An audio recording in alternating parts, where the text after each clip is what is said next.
All right, Seriously Funny Productions, Yep. Ovations Music Group, sitting here with the world-renowned comedy extraordinaire Guy Torry. Appreciate you G coming Torry, down, what's brother. up, man? How you, Appreciate you. I can't Good? complain. Just came from Golden Corral. You know how we do. Yeah, you know how we Okay. do. Did you leave food for anybody else up in there, man? No, well, they put some traffic signals up in there now. They They got did? merge Okay. signs now, so I had to slow down. You know what I'm talking about? I had to slow down. You know what I mean?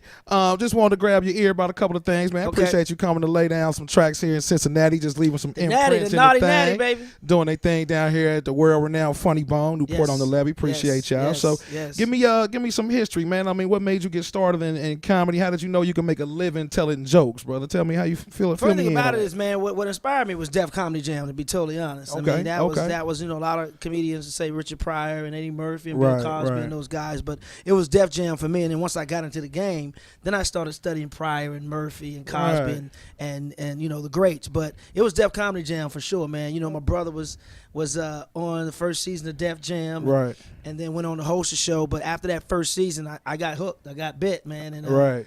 And I moved to L.A. Really not even to get into comedy. Okay. I went out there to finish my degree in school marketing, and then I ended up getting on stage, man. I saw some cats on Def Jam that I felt like I can take. Right. Yeah, I was like, man, I'm as funnier in than here. that dude. And I was Couple like, of people, what? right, So I right. said, okay, let me try this. Let me Because see this. Right, the right. thing about it was I was always in school cracking and joning on cats. Exactly. You know what I mean, that's what it was. We played at dozens. I did it on That's the what we school do. bus Right. in high school. I did it at football practice. I did it, I went to college. Right. I was really on every job I had. I was always cracking on folks. I was always like doing comedy shows that I didn't know I was doing. I Right. didn't know doing stand up was even a job. Right. I didn't know what it was feel you. until really Def Comedy Jam. So Okay. that was it, man. I always liked attention. I always loved cheering people up, man. So that's the best of both worlds right there. Stand up. Yeah, I know. Like for me, I mean, especially because I was the fat kid in class. I Right. used the You dozens was fat as a then way. too? Man, I was So born 12 pounds, man. Wow. I So came you- out two okay. kids and You- a so- remote control and a beard. You know what I'm Wow. talking about? You know what I'm saying? I'm the reason my mom ain't got no babies after me. She said, "The hell with that." You, know what I mean? you probably tore your insides I out. probably did. I probably still got her womb on my back right now. You know what I'm Yeah, saying? her lips hanging like an old turtleneck. Oh, all right, damn, he's killing me already. Here we go. So I appreciate. But okay, so then I guess tell me this: when you speaking of people like moms, dads, relationships, Yeah. did becoming famous make those relationships different, harder, easier? No, my family, pretty much because Joe, blazed the trail before I most did. definitely, most So definitely. he definitely opened up the door, man, and made it a smooth transition for me, man. But other than a few family members asking for money, nothing really changed. They asking me now. I only get $50 a show. You know what I'm talking about? My mom and dad is what basically keep us grounded. Right. Because Right. they real. I don't care what you do, they gonna ground you. Exactly. Mom and pop gonna ground you. Right. My mama still pulled me by my ear Yeah, now. I'm still yeah. taking out the trash. That's funny you know because she what I'm pulled me talking by my ear too. I bit her once. on some Johnny Dangerously shit, like once, you know what I'm talking about. I feel you. So speaking of some of the up and coming comedians, if there was a such thing as like a comedy college or like a comedy training ground of some sort, do you think comedians would benefit from that? And if so, what do you think they need to know? What do you think they need to learn? You can always benefit from education, no matter what it is, whether it be comedy or anything, man. It's better to study the craft anyway. Like Right. I didn't take a comedy class, but I've sat in a few after I was already established, and I wish I would have taken classes because, a lot of stuff that they were talking about, I would have learned early, and I would have not done, and I ended up shooting myself in the foot sometimes or that. failing because I didn't know the rules. Exactly. So but I've sat in a few classes and I've even gotten up to speak, and I don't believe I can make someone funny. You either got it or you don't, but I can share my stories Right. of 21 years in the game, and hopefully they can take something from that. Exactly. So I don't want to call myself, hey, I'm so and so, I can make you funny. Nah, I don't. I don't feel like an elitist like that, but Exactly. I do have war stories and celebrations, stories and happy stories I can tell to help you, get to where you want to be. Well, that's a good segue into one of the questions because I was going to ask you if you don't mind sharing one of your better experiences and one of your worst experiences. Man, I think my worst experience was Last Comic Standing, a show I never should have been on in the first place, but I got kind of railroaded and bribed into doing it, and I should have never done it. Right. It was way beneath me, but just some of the great. I mean, man, 21 years. There's some great stories in there, man. Right. I mean, right. my career has been great. I mean, to be able to cross over into acting, Exactly. you know, and work with, you know, guys like Eddie Murphy and Martin Lawrence and, you know, Edward Norton and you know, guys like that. But on the stand-up side to, you know, hosted the Kings of Comedy tour, Yes, you know, sir. the first host of that tour, and also touring with my brother and the Def Comedy Jam tour and Maxwell and Jill Scott, you know, touring and Yeah, opening up yeah. that tour. So I was able to do a lot of great things, man, because of stand-up. So Right. Well, kind of going down that path, do you think music and comedy are good bedfellows? Do you think they, you know, those well, type yeah, I tours think and so, scenarios are because good to have? comedians think they can sing and singers think they're funny.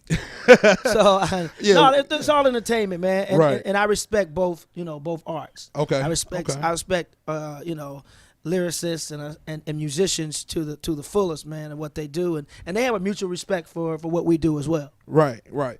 So then, speaking of that, is there anything with regards to musicians or comedy that you think they should do more of or do differently? It seems like, do you think there should be more of a brotherhood, or because No, my I mean, I experience think has it's shown perfect. me? I Yeah, think, you I think like the way it is the way it is. I don't think it needs to be any. I think it's perfect the way it is. Okay. You know? Yeah. Okay. So then, kind of shifting more to the comedy thing, do you prepare any differently for an urban club than a mainstream club or No, I mean, type of the venue? Funny is funny, but there is a different energy. You know, Exactly. It's different. I mean, doing this thing for 21 years, and my audiences are usually, you know, 60-70% white in most cities. Right. But there are some cities where it's predominantly black, Okay. and some that are predominantly ghetto. Right. Depends. There's a big difference. Right. So the thing about it is, when you do, you know, a lot of the urban rooms. See, Def Comedy Jam was a blessing and a curse. Okay. Def Comedy Jam took a lot of brothers to the promised land. A lot of us are where we are today because of Def Comedy Jam. Right. Undeniable, hands Right. down. A big Big up to Russell Simmons on that, for real. and Bob Sumner and all those guys, Right. man. Stan Lathan. Stan But Lathan, most definitely. but the thing about it is, Martin Lawrence, who, you know, was the first host, and my brother. But anyway, but what it did was it made for comedy because you only had 7 minutes. Right. So you got to be fast. They got to be you got to be funny right And off no the warm-up. bat. So You what gotta it get did it, was yeah. it conditioned audiences to want that style of comedy. So Right. sometimes when you do, you know, urban rooms, it's a great training ground because it's like boot camp.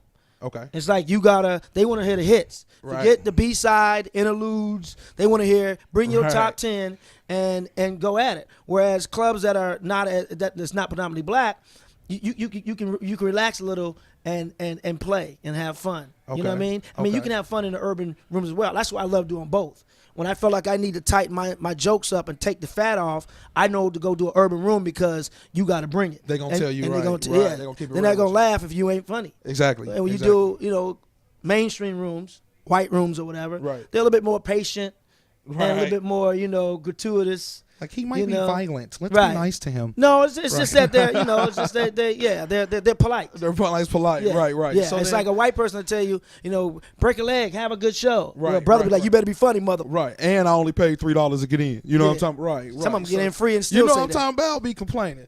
Okay, so then with that being said, do you have a problem with brothers who do a different set if they're in a mainstream room? Like, I know some people who say, when I'm in the front of a black crowd, I'll use the N-word. But if I'm in front of a white crowd, I won't use the N-word. As if there's a whole different standard to, you know what I mean? Like, if that's it's part of your set, do your thing. But I can't comment on what somebody else does. That I what they feel do that. is what they do. I mean, I can only worry about me. right, You know, right. and if someone chooses to do that, that's their prerogative and that's their artistic choice. Right, You know, right. I'm never gonna comment on their artistic choice and what they do. Now, if you're on my show, Right. Opening for me or hosting a show, then I may have something to say. But I can't speak of another woman's or man's artistic choice. I feel that. Okay, so if you wasn't doing comedy, what would Guy Torry be doing? If I wasn't doing comedy, I'd be a pimp, just slapping bitches. You know what I'm saying? I mean, he slapped 3 of them. If I wasn't on the doing way here. comedy, if I wasn't doing, I don't know what I'd be doing, man. I was born to do this, so I wouldn't be Okay. doing anything else. You but wouldn't be doing comedy anything and else? acting and Okay. you know directing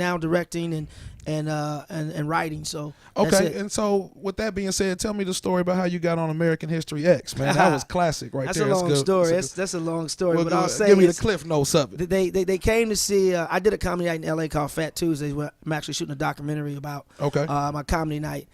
They actually came down to see another comedian for that role in American History X. They ended up seeing me and like my subject matter better, and ended up giving me the role over the other actor, Okay. the other comedian. So Yeah, they came. I didn't know they were in the room looking at scouting Right, people. right. But that's why you always got to be on point because you never know who's watching, never know who's listening. Exactly. So always try to bring your A game. Okay. Last but not least, some advice for upcoming comedians that's trying to do their thing. Advice for upcoming comedians, and just anybody, whatever you're trying to do, study your craft. And, Yes, and sacrifice your social life. Try to get on stage as much as you can, in front of audience as much as you can. Try to write at least one joke a day. Okay. My brother told me, Red Fox gave him some advice when he first got to L.A., and he said Red Fox told him write one joke a day.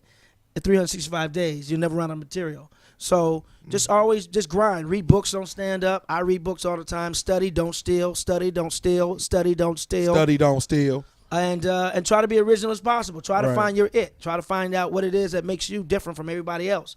What's your thing? What's your point of view? Once you find Right. your point of view as a comedian, it makes your jokes easier to write. Most definitely. Okay, my name is Hayward Thompson. We appreciate Guy Torry from the world famous Newport on the Levee Funny Bone, world famous comedy extraordinaire Guy Torry. Seriously Funny Productions, Ovations Music Group. We appreciate you coming out, bro. Yes, sir. All right, signing off. God bless. Y'all be safe.